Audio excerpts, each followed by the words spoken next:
has to be a good regional feeling. Absolutely. Absolutely. It's been an exciting week for sure. Yeah, that's fantastic. Spring is here. You know, spring is here. It certainly looks that way here in Winona. So it's exciting. The sun is out after a number of days and almost weeks of being cloudy and rainy. So seasons are changing. This is great. And it's really wonderful to welcome all the folks who are just joining the call right now. My name is Matthew Fluharty. I'm the Executive Director of Art of the Rural. And folks, as you're joining, just feel free to settle in and enjoy our conversation today. We'll have more information in a moment about how everyone can participate later in the call. So without further ado, I wanted to welcome you all to the Next Generation Digital Exchange Series. In 2016, with the support of the National Endowment for the Arts, Art of the Rural and the Rural Policy Research Institute launched Next Generation.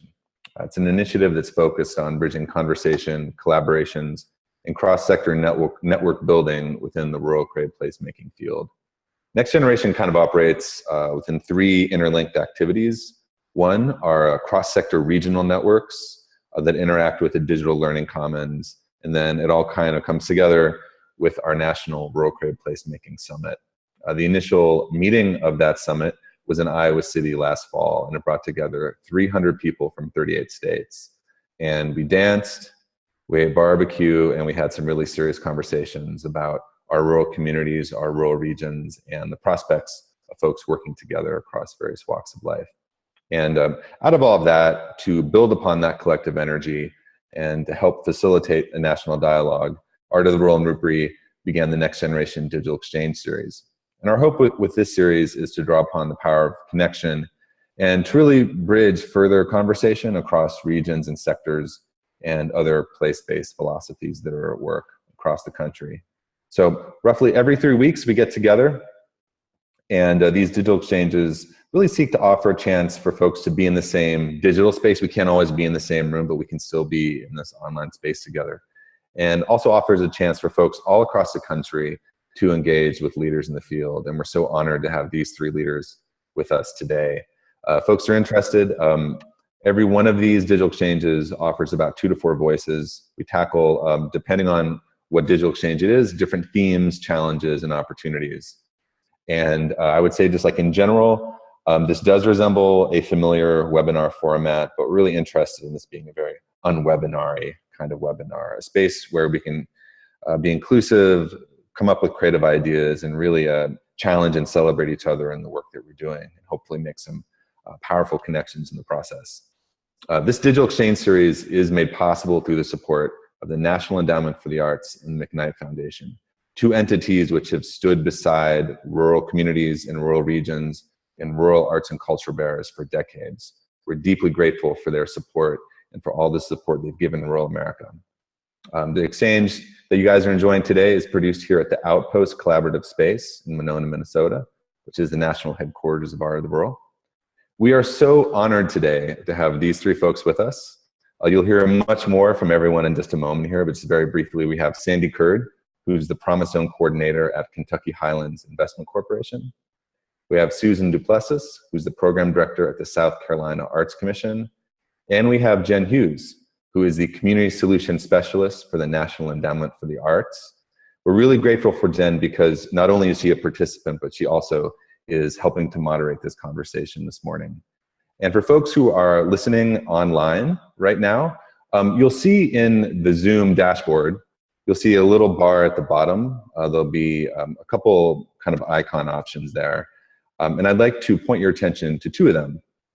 One looks like a little like comic book bubble with some dots inside of it. That's a chat function where you can share conversation, comments, or links that you have that might be pertinent to the conversation that's developing over the next hour. And there also is what looks like a little box with a couple boxes behind it that is the Q&A function. And as our conversation develops, if there's a question you'd like to ask of our panelists today, please feel free to ask that question in that space. And the way that the flow will work is that we'll have about a third of the conversation for introductions and responses. Then the middle third of our time will be for these 3 amazing panelists to ask questions and engage with each other. And that final third of our time is where all these folks will have a chance to engage with your questions. So if any come up, please feel free to click on the Q&A bar and type those in, and we'll have a chance to engage with those at the end of our time together. So without further ado, thank you all so much, folks who've joined us across the country, and thank you so much for our 3 amazing guests for being here today. And without further ado, I will pass the microphone to Jen Hughes. Thank you. Great, thanks Matt, and hello to everybody out there. Thought just with my colleagues that are also going to be presenting today, would do a quick round of introductions, let you know where we're all dialing in from. As you can see, I'm in a very formal conference space here at the National Endowment for the Arts in DC, and I tried to add a nice tropical plant for some flair. But I'm really, really thrilled to be with you all today. It's a beautiful spring day, the cherry blossoms are out on the trees, and just really excited to engage in this conversation. So with that, let me hand it over to Susan and then Sandi to introduce themselves and where they're calling in from as well. Hi there, this is Susan Duplessis. I'm calling in from Columbia, South Carolina. I'm in my very messy office at the South Carolina Arts Commission. Our office is in Columbia, where we sit just across from the State House and just on the edge of the University of South Carolina campus. And I was speaking to the group earlier and telling them about the spirit of revelry that's happening because of our the national championship of our women's basketball team. And so that's what's happening here. It's a beautiful day, could not be more gorgeous. And there was even a parade that went by earlier today that I got caught up in. So greetings everyone, I look forward to the conversation. And I'll hand it over to Sandi. Yeah, hey guys. I send you Kentucky greetings, even though at this particular moment, I am sitting on the balcony outside of the Russell building. I'm the Capitol, Washington, D.C., up here for business, and just thrilled with the technology that exists today, allowing everyone to be able to connect in this way and are reaching as we all are, but yet still able to exchange ideas. Our promise zone in Kentucky is in the Kentucky kind of looks like a fish, and if you look at the throat of the fish there, that is the Kentucky Highlands Promise Zone, and I live in the Promise Zone. My office is just adjacent to that. We are a very rural community. We're a mountainous community, and we've also had a lot of challenges recently with our coal mining industry, but we've had years and years of poverty that has been a part of our mountains.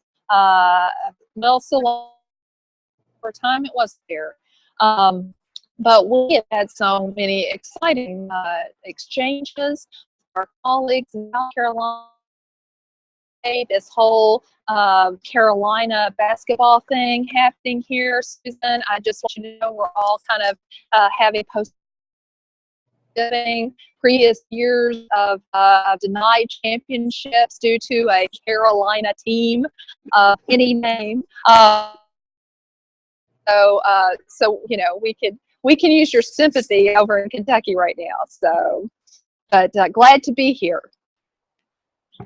Well, great. Thank you, Sandi, and thank you, Susan. And just thought I would really get started by sharing a little bit about my history here at the National Endowment for the Arts and sort of how a lot of our federal partnership work came about. And I think that's a great segue to really tee up what we're going to talk about today, which is the Promise Zone Initiative and the great work that's happening in both Kentucky and South Carolina, and really how arts and culture is a critical component of this work and really driving community revitalization and a lot of the other Promise Zone goals around education, economic development, etc. So I've been at the NEA for about over 6 years now. I joined right around the time when we were launching the Our Town Creative Placemaking Grant Program.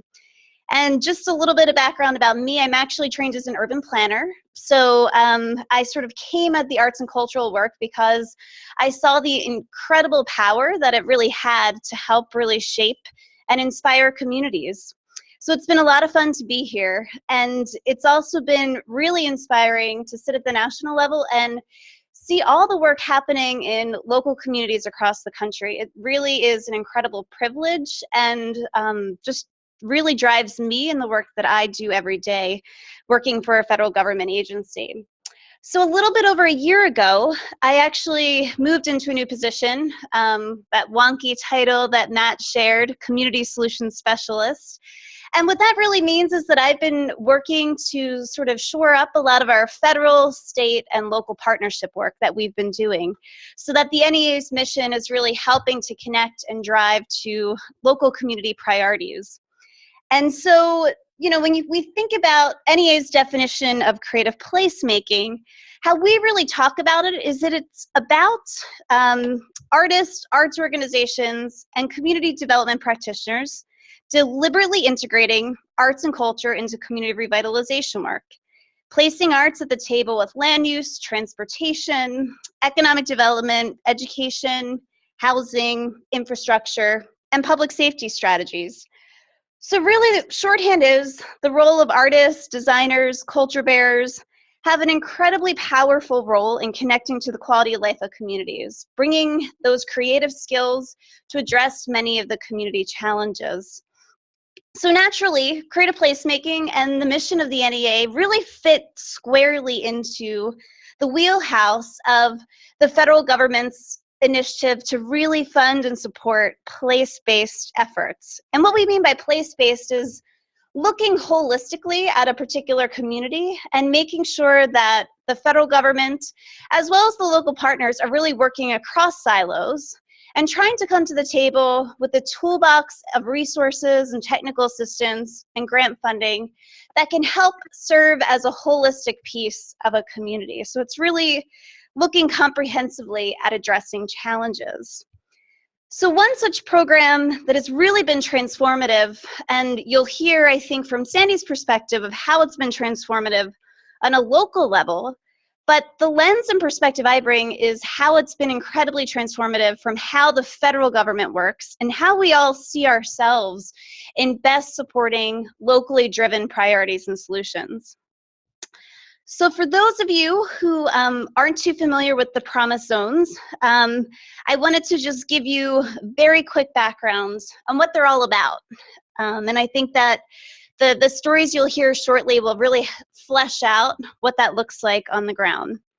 So back in 2014, President Obama announced the first round of zones, including rural and tribal zones, and that was southeastern Kentucky, with the Kentucky Highlands Investment Corporation, where Sandi's at, as sort of the lead partner locally, as well as the Choctaw Nation and Southeast Oklahoma. And from there were two more additional rounds of Promise Zones that were announced. Next to come in 2015 was the South Carolina Lowcountry. So we're gonna be hearing from Susan in a bit about that work, as well as the Pine Ridge Indian Reservation of the Oglala Sioux Tribe. And then finally, just last year, they announced 4 additional rural and tribal Promise Zones in Southwest Florida, Spokane Indian Reservation in Washington, Roosevelt Roads in Puerto Rico, and Turtle Mountain Band of Chippewa Indians in North Dakota. And it's great, if you check out the chat box, you'll be able to click on a link just to get a little bit more information about those rural and tribal Promise Zones. And this was a program that really did not come with any federal funding attached. It was really about how do we help to provide some incentive to receive a 10-year designation, which would enable a community to receive preferential support by various federal programs. This designation also came with some AmeriCorps volunteers through the Corporation for National Community Service to really help forward and spur the initiative, as well as a designated federal liaison. And that federal liaison really was the entry point into federal government on a broad range of programs. And they serve a really critical role with some ears on the ground to be able to then connect it back up to the national agenda as well. And what's been really exciting to witness as these Promise Zones have continued to develop and put forth their vision moving forward, as well as starting up some new initiatives, is that they're really looking at community revitalization in an incredibly comprehensive way. So it's not about just looking to provide more affordable housing or just looking in isolation to improve educational outcomes, but how do all of these things really work together? And so these integrated goals and initiatives have naturally brought arts and culture to the table, and this has been an incredible role that we at the NEA have also been supporting, is to just connect the dots that are happening in these geographies, and so that arts and culture can really be better tapped as part of an integrated approach. I would say in many places that's already organically happening. You all are out in communities doing work that is incredibly meaningful and recognized as adding value to that larger mission. But we have been trying to be very purposeful in the way that we connect the dots up. So, you know, have you thought about that local theater troupe that is doing engagement and work with youth as a way to connect it perhaps to an educational program, or maybe as a way to connect it to a larger visioning initiative for the community? So, you know, I just will leave it on this high level note that what Sandi and Susan are going to be able to really focus on is to give you the perspective, Sandi from the local promise zone level, as well as Susan from the state level, and how they've come to the table at the South Carolina Arts Commission as a really critical partner, a state level partner that's having a big impact locally. But I'm just inspired to, you know, even at this moment in our country's history, to still be a federal government, because I think the way that we've been working over the last 8 years has really reshaped the way that we practice our work. And that is by taking the lead and listening to local community priorities, and then doing our best to break down silos here at the federal government so that the NEA works seamlessly with the Department of Housing and Urban Development and the U.S. Department of Agriculture, and so many more of the federal agencies that are working locally. So with that, I think this is a great segue to send it over to Sandi so she can share more about her work in Kentucky. Oh, there we go. I couldn't tell if the microphone had on or not. So yeah, rural promise, and with that came the opportunity to a lot of trying to. Hey Sandi, we're having a little bit of trouble hearing you right now. Okay. Oh, that sounds like maybe a little bit better. Maybe just a few steps to a different spot will pick up some signal. Got it now? Okay. You hear me? Keep going. Let's see. Can you hear me? Yes, there we go. Okay. There we go. Okay. I'll just so we go. So, Kentucky Highlands, for America's very first rural promise zone. We have been an economic development organization, and we've been there since 1968. We were part of Lyndon B. Johnson's War on Poverty. And we come into it as part of that war. It was the idea that we're going to create programs to help. And of course, there's a siren going right by me as let me get this little guy to go by.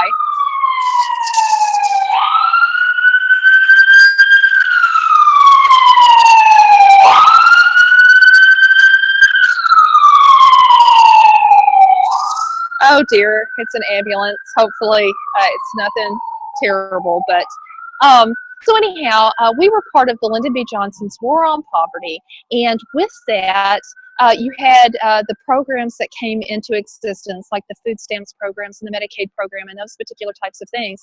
And then you also had community action agencies that were to be put on the ground to help to provide services and to assist people in being able to improve the quality of their life. But they also wanted an economic outreach, and that being a lender, a capital investor, so that you could encourage and you could be like Miracle Grow for for economic development in the area and to be able to provide that when the traditional forms of capital might not be available to the rest of the entrepreneurs in the area. So that's the history that Kentucky Highlands came in with it. And one of the big advancements that we had was during the 90s. There was an initiative that was begun, place-based, called empowerment zones, and we became one of America's rural empowerment zones, and that gave us a 20-year history of being able to work with and to manage the partnerships necessary to do this type of place-based work. Now, in 2014, we were named the Promise Zone, and as Jen mentioned, I mean, it is an unfunded federal initiative. And so each and everything that we do is a coordination of trying to be able to pull together in our partners and agencies and bringing all those folks to the table to attempt to be able to implement ideas and go after federal funding streams that already existed even before there were promise zones. So there was no new money created that we're going after as well, but to be able to do one thing, and that was to improve the quality of life for everybody in our 8-county radius. Now, we drew a circle. You couldn't be a promise zone if you were more than 200,000 people, and we drew a circle around 199,000 of them.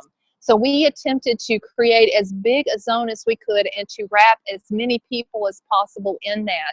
It makes for geographically a wee bit of a challenge. It's 150 miles round trip between our westernmost city of Williamsburg to our easternmost city of Whitesburg. But it's one of those things in which we thought that the focus and the ability to get everyone concentrated on this one particular area of the state warranted this type of size. We started out in our original application with 12 very strong implementing partners. I am now very pleased to tell you that 3 years later we have 82, and I would love to see us to have 100 by the end of this year. We try to work with these agencies. We try to encourage folks to be able to go after the federal funding. We let them know if somebody else is going after the funding. We try to connect those and say, will you have a stronger application if you go together? And so we move forward in that regard. We've written now our letters of support to try to support that work to the tune of about over 307 different letters of support, trying to encourage people for not just sitting there, but to actually engage and go after funding and see if we can't use it as a way to be able to jumpstart changing the nature of our region.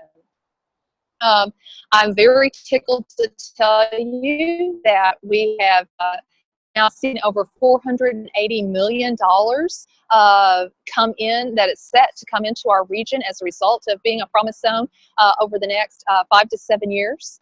And I'm very tickled with that amount of money. And that includes our federal funding, that includes private investment. If I see in a newspaper that a private company is going to be spending $8 million opening a industry in a promise zone, it goes on the list. It includes state funding that might be directed our way. So the figure is not as important as the fact that it's constantly moving and moving forward. And it gives us an opportunity then to realize that if we work collaboratively and we're looking at everything, we're looking at education, we're looking at downtown revitalization, we're looking at diversifying our economy using agriculture, we're looking at it all, we're looking at the health of our people, that when you have something for everybody, because everybody is going to benefit in the improvement of their quality of life, then you suddenly have everyone at the table with you, and you can really do a great deal in that cooperative environment as opposed to a very competitive environment.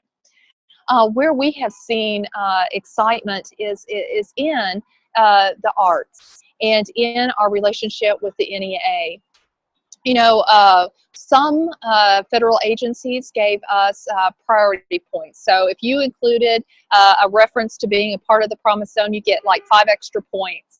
and those are fantastic. One of the things the NEA chose to do, which is thrilling, is they decided, well, what we're going to do is we're just going to hold your hand. If you're in a promise zone, we're gonna be there for you, and we're gonna walk you through this process so that you might be able to be as competitive as possible when you're going after these national grants. And we have seen many Our Town applications be funded.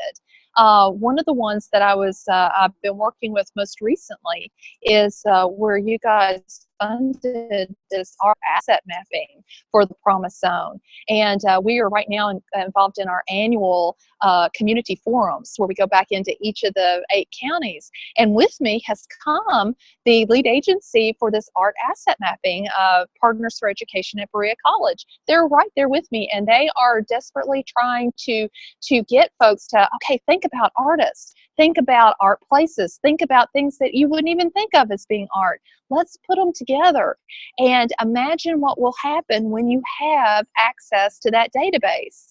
And of course, we're like, we always give it a caveat with it. I mean, we know it's going to be out of date almost from the moment that it's published, but it doesn't matter. It's going to give us enough information that education can use it, that tourism can use it, that just community outreach can use it. All of these things, even us in economic development, we want to go and use this art asset mapping because we want to be able to go to those artists and say, guys, listen, we have these resources for you. If you want to take your art to a commercial level, if you want to be able to go online, if you want to have a bigger audience, if you want to be able to self-sustain yourself by entering into the marketplace, we have those resources available to you. And I'm so glad you mentioned that, Sandi, the creative asset mapping and how that's been really valuable place for the Promise Zone to begin, to really look at what is existing in the backyard and in the communities. So that's great. I'm so glad that you flagged that particular project and effort, because it's very traditional for economic development agencies to map the infrastructure and some of the physical infrastructure that exists in communities, but really capturing that cultural heritage, the culture bearers, everything from the arts and cultural institutions to the woman who teaches local choir practice out of her house. I think those are incredible assets to really be tapped as the community moves forward in its visioning. So thanks for particularly flagging that and where some communities might think to begin. Yes. And I mean, it's something that has not been done. It allows us, and part of that too then goes, see, it all ties together. And that's one of the wild things about talking about art, is that it's almost as if we're talking about the air that we breathe. It permeates so much of everything that it's very difficult to even, because it's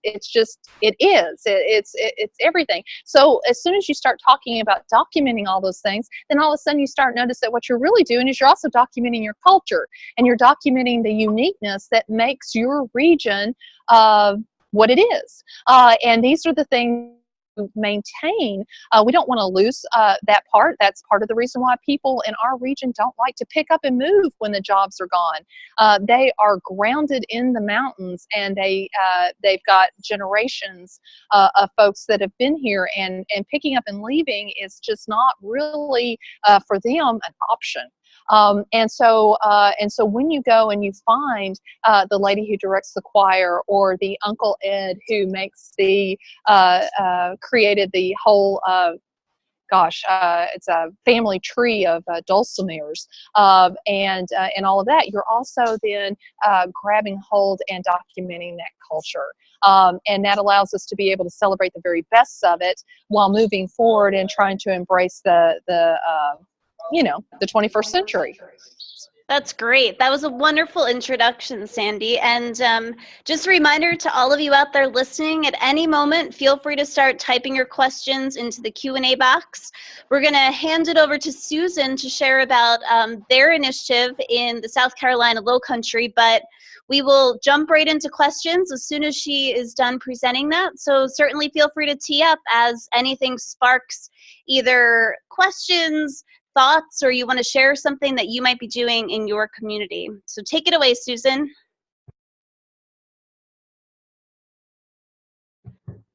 Oops, make sure you unmute yourself, Susan. We can't hear you yet. Thank you for that reminder. I'm really happy to be representing the South Carolina Arts Commission today in this conversation and the work that's happened in a region of our state. As those of you watching may know, we're a relatively small state, all things considered. Our northwest part of our state is mountainous. Where my office sits in the Midlands is a fairly flat sort of space. And then on down towards the low country, we have the coastal region and Blackwater swamplands. So the story that I want to share with our participants today is about a particular part of our state that is just west of the I-95 corridor. It comprises 6 counties. Those 6 counties in many ways shared a similar economy until the I-95 corridor was built, which was a state highway that came through bringing travelers from the north down to Florida and vice versa, from Florida back up north. And so a lot of the local economies were built around that. These are small towns, and the whole region today has about 90,000 people total. Most of the major towns in these 6 counties only have populations of between 2,000 and 5,000 people. So very small, very, very small, and very a large landmass. And so when the economy shifted, that caused, and that corresponded with a lot of the social changes in the 60s and 70s. And so when the Promise Zone designation was attained, the State Arts Commission saw a new way to continue the work it's been doing in this region of our state, and trying to, through this new program called the Art of Community Rural SC, really develop a new framework for our approach. We've actually, tomorrow, the State Arts Commission kicks off its 50th anniversary. Like many of the state arts commissions around the country, we formed back in the 60s, just after the NEA. And so we've had a fairly formal way of working in the states, and we provide technical assistance, we provide grants, we work through direct programming and partnerships. So the program that I want to mention to you today, the Art of Community Rural SC Initiative, really touches on all 4 of those aspects, and was really born of the opportunity that happened when the federal designation was made. And so this is really a story of how a state arts commission looked at an opportunity to work differently, and looked at how we could make new relationships, different relationships, through the lens of community development. And so in a nutshell, I've got I think this is attached as a material that anybody watching could download, but this is our little trusty booklet that has all the information about the program that I'm talking about today. And inside of this, I want to do a special shout out. This framework that we created has 3 essential parts. And one extremely important part is the set of Mavens, our community connectors, that we identified to work very closely with the Arts Commission. And so each one of the counties is represented through someone who lives in the county. So we have asked them then to build teams in their local counties who will then work with us. We've had community meetings, we've come together. We've done this through the lens of creative placemaking, although we don't use that terminology as often. We've talked about what home means. What does it mean to belong? How do you connect to place? We are doing some of this born out of what we learned, and something that I think has really helped us was when the Promise Zone designation was granted. There were a series of 8 strategic planning days around community challenge issues that are common for the 6 counties where we're working. And so the Arts Commission was present at almost all of those community challenge discussions, full day discussions. So what that did, in addition to allowing us to be fully vetted official partners of the Southern Carolina Alliance, which is the economic driver, much like the organization that Sandi works for in Kentucky, it raised the, it sort of vetted us as a state agency that was really invested in this region and looking at working differently, and also understanding place in a more significant way. So the initiative that was born is called the Art of Community Rural SC. It has, as I said, the 6 Mavens who are leading the charge, who have developed their local teams, and it also is the third leg of that stool is a community, a national advisory committee. And so we're really proud of the 3 legs of that stool, if you will, that we've pulled together to inform us not only within our state, but also from outside of our state for resources around issues pertaining to rural arts and culture, etc. So this opportunity has really positioned the State Arts Agency in a new way. It has allowed us to work very strategically within a region. Our office is not located in this region, so it was essential that we have people in the region who are leading and informing the process that we're supporting. We ask each one of the teams in each of those local communities to design a community project that tackled one or more of those community issues, from economic development to workforce to education, and the other 5 that were named in those challenges. And we asked them then to look at how they would use arts and culture as an intervention or a leavening agent in that work. So all of this, the most important thing I think that I want to say today about the work that we've done is that, you know, we couldn't do it without the local connections and the leaders that we've engaged with. So a big shout out to all of them who are part of this. And it's just been really phenomenal and collaborative work. So we've learned so much, and that is the major tenet of this, is that we did not go into this project with the idea that we knew everything or we were there to teach. We went in with the idea that we were in a mutual learning space. So this has been about the State Arts Commission from where we sit and what our mission is, trying to learn as much as we can and work very collaboratively and in deep relationship with those leaders in a part of our state that is typically called underserved. So we're changing the relationships and changing, sort of not just opening the door wider, but I feel like we've really created a whole new doorway into the way the arts can work in community. We've seen how arts and culture are binders. People get really excited about those aspects of their communities. There's a lot of pride there.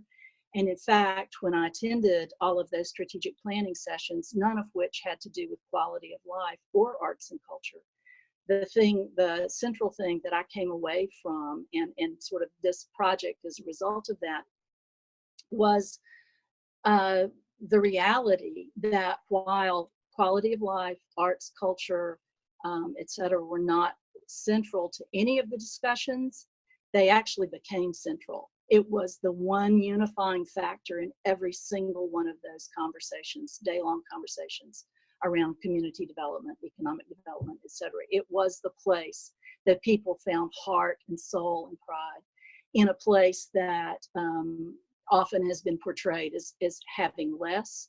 This is a place where people can feel like they have as much as and even more. So really proud to do this work.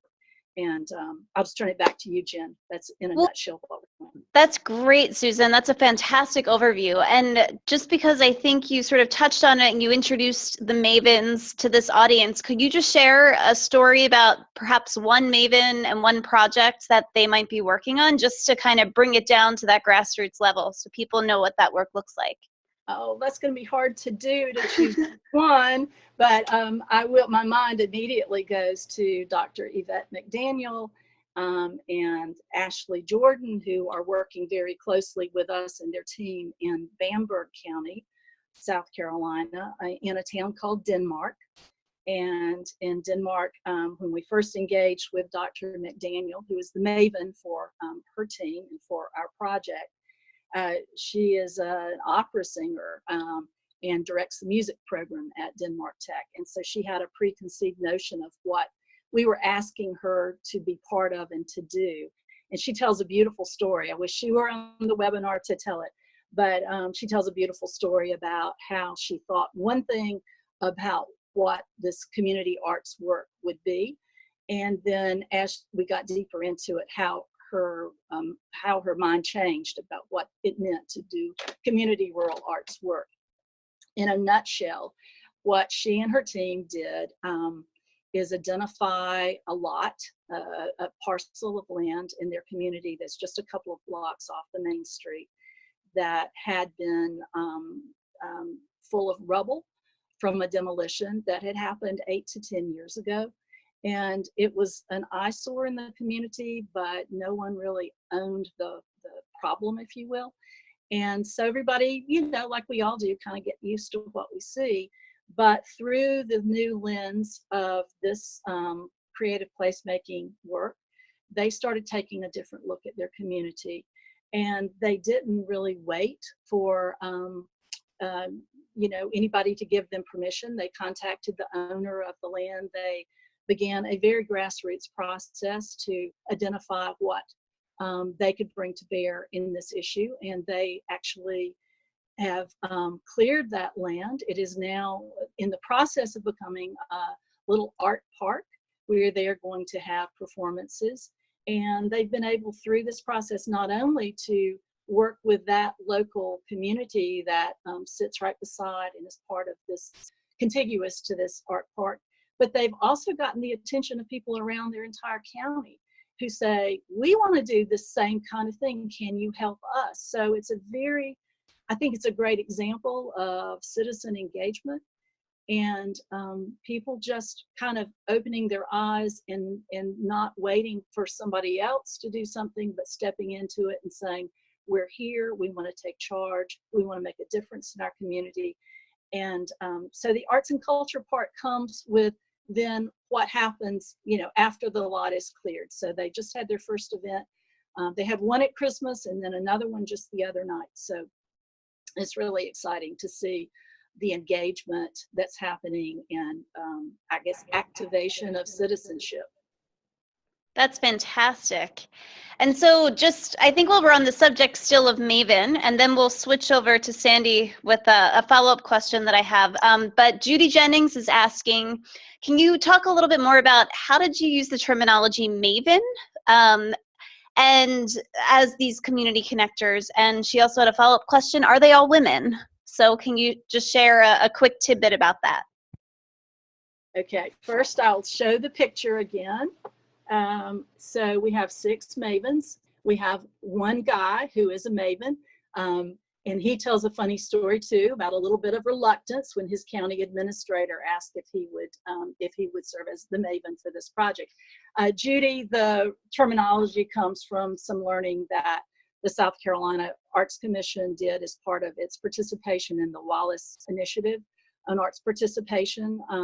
So that was one part of the terminology that we became accustomed to. So a Maven certainly is someone who is a community connector, who's respected in his or her community, and who is the one who, if you can get that person engaged, then lots more people are going to know about it. They're going to want to be part of it. And I think that's what's happened with this project. That's great. And Sandi, I'm just going to throw this question out back to you because I think that in your overview, you talked really succinctly about how Kentucky Highlands Investment Corporation, you know, economic development was really the mission of the organization. So the fact that as one of the leading entities on the Promise Zone effort, what was the impetus to involve arts and culture as a component of your organization's work? Did that sort of generate from kind of the KHIC's perspective? Did it come from more of a grassroots level and just become very apparent? Or was there some other particular confluence that brought to life that arts and culture has to be a really key strategy that's adopted as part of the Promise Zone revitalization effort? Oops, make sure you unmute yourself, Sandi. We can't hear you yet. What about now? Can you hear me now? Sure can. Okay, so Jen, it's a combination of all of those things. I mean, as soon as the master list came out of what was available with being a part of the Promise Zone, we had partners and agencies that were pursuing these because, again, you don't want to have this, a Promise Zone is not about centralization, it's about decentralization, it's about unleashing the power of the many. And so there were folks that were pursuing this on their own initiative. But what we did have happen that drove this home is we had a living, breathing example of a private European company that made its decision to relocate in the Promise Zone based on quality of life. And that was, I mean, it floored everybody, because if you talk to anyone who is in industrial recruiting and economic development, they'll say, oh yeah, quality of life is important, but in the end, it will always be the dollar. It will always be the community in which is the cheapest to operate this particular manufacturing.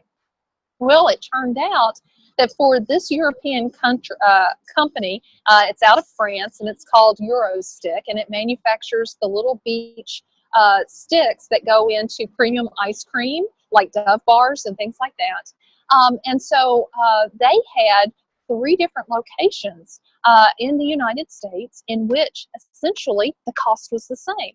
Okay, so on paper, all the accountants are like, well, you can choose any of these.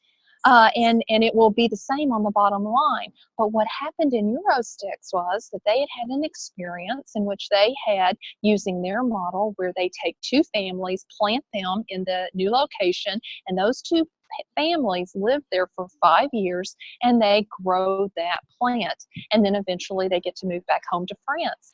Well, they had a situation happen in Eastern Europe in which the 2 families went, and one family became so distraught on the quality of life, they could not make their 5-year commitment, and they pulled back and went back to France. And that company had an 18-month setback because they lost part of their development team. So it was very important when they opened up this particular plant that that quality of life was met, so that they could secure both of those families and that they would be able to live comfortably. So all 3 of the towns are now not parading what they have to offer and their closeness to the interstate and their railroad and all this other stuff. They had to then promote their quality of life. And with that, it involved healthcare, having excellent healthcare, education with excellence in education. But the other thing was a downtown revitalization, where they were able to see that there was life on the street of this little Main Street town after hours, that there were restaurants that you could eat at, that they were quirky and that they were goofy and that people were frequenting them. And because that's important. You know, if you're going to live there, you want to know that you've got places that you can go that you would feel like you could hang out. And so what we had with Eurosticks was our very first living, breathing example in which that the arts equaled quality of life that equaled economic development. And so between that and the efforts of our partners that have been going and embracing the arts, we were able then to see full picture. This is all woven together and has to be addressed as. Fantastic. That's great. Thanks, Sandi. And Susan, I'm going to throw this question back to you to talk a little bit about I know that there's been great exchange even happening between Kentucky and South Carolina, including site visits and learning from each other. Can you share a little bit about what that's looked like, and perhaps for this audience, sort of provide some inspiration as to how you might be able to go about sort of utilizing some type of peer exchange, or sort of the value of learning from each other's communities? Thank you, Jen. Absolutely. I was going to mention, I was hoping we would get to that before the conversation ended. One of the most important things that has happened in the development of the Art of Community Rural SC initiative started early. After identifying the 6 Mavens, we got in touch with Kentucky, with Sandi and her organization, to ask if we could arrange, since they were the other rural promise zone at that time, if we could arrange a field trip, if you will. So we actually, 6 of the Mavens and I and one of our advisors actually went to Kentucky, and we visited with lots of help from Sandi and others in Kentucky. Thank you very much. We visited 2 communities. We were in Hazard and in Whitesburg. And so I'm not sure if this picture will even show up, but I have this photo from our trip to Hazard. It was about 95 degrees in June last year. Sandi, you will remember that. And we had a great time. And part of this whole consideration that we've done and the learning that we've developed a very loose curriculum around creative placemaking and home, has been this idea of how do we tell our stories? Who else is telling the story of our place? Sandi and I presented together in Iowa at the conference last fall about kind of a tale of 2 promise zones. Sandi talked about a story that had been in the New York Times. I talked about a book that had been written, and preceding that book, an article called Soul of the South, where the lead original first place that the author talked about was Allendale, South Carolina. And so Sandi and I talked a lot about, you know, how do we overcome or tell a bigger picture about the story, the places that we come from and the places we call home. These are places that are special to people. And so when, you know, there's a perception or someone's experience that puts it in a bad or different light, how do we combat that? And so rather than owning it, how do we listen and look at what our assets are? And we're doing the same thing here as Sandi talked about with asset mapping. We're doing the very same thing here in our promise zone. So part of the value of going to Kentucky, which has very different issues than those that we have here in South Carolina, was being able to be in a totally different place, in a place with different traditions and culture, but to then mesh that up against what we've got going on in South Carolina. And it was, and I've told Sandi this many times, it was pivotal. It was central to our going forward. It created a bonding experience between our Mavens, who are the kind of glue that makes this thing happen for us. And we continue to reference it. And for instance, Sandi, the art park that we saw in Hazard was inspiration for a couple of our Mavens and their projects. And so, you know, it gave us a way just to see differently. And I think that sometimes you can't see when you're right, you know, inside of where you always are. But when you get outside of that, you hear differently, you see differently, you come back with a new vision. That's what happens. Yes. Susan, we completely enjoyed your all's visit, and you know, and I keep looking for that moment in the calendar when we can get down and visit your all's places as well. But you know, just that the opportunity to exchange and to, you know, it doesn't. You just don't realize how uplifting it is that you have somebody who comes to you and says, "I'm interested in hearing your story," and to just share. You know, this looks like an old bus station, but it is going to be this. And you see this parking structure. This is where we had a farm to table, huge event under the twinkling lights of the stars. And so we were thrilled to host South Carolina. Thank you. Well, it's been a huge part of our cultural experience and the bonding, which I cannot speak highly enough of the value of that. Just really incredible. So thank you. And we're hoping that we've got a group coming up to your upcoming event in Kentucky. It's good to be Young Mountains. So Yes. we're trying to continue this exchange and the learning that's happening from getting outside of our state, as well as what we can learn within the state. Bravo. Bravo. Looking forward to seeing them. Yes. Great. Well, look, we have only 2 minutes, unfortunately, left before we have to wrap up this webinar. And I just want to leave with a few closing resources and thoughts before we pass it back to Matt. But Sandi, Susan, I think this is a great place to end. You know, how are you all, you know, in 1 minute to really describe how you're engaging the young people in the projects that are happening across the region, because it's really about the next generation that's to come and will carry on the leadership and legacy of the place. So I think that might be a nice place to wrap up today with some thoughts on that. Well, I mean, in Kentucky, so many of our initiatives and so many of our partners are actively engaging youth. We just had a kickoff for our downtown revitalization work that was funded, and one of the requirements they said right off the bat is that one, you're going to adopt, you know, you're going to look at certain infrastructure as being relevant, but the second thing is you're going to include youth. And so just by simply acknowledging right off the bat that cohort needs to be at the table makes it happen. Great. And here in South Carolina, part of what we've done is we also ask our Mavens and their teams to identify some young voices who could be part of the initiative as well, part of the local teams. We have been very strong on documentation. And so one of our young creative professionals is a videographer. We hired him. He has done a project called Young Voices. And so that has not been shared nationally yet, but it will be. It's a beautiful piece that incorporates the voices of young creatives from each of our 6 counties. And these are some of the same people who we're trying to get to Kentucky for the conference in a couple of weeks. But that's been a very deliberate and intentional aspect of what we're doing here, because we also recognize the importance of that.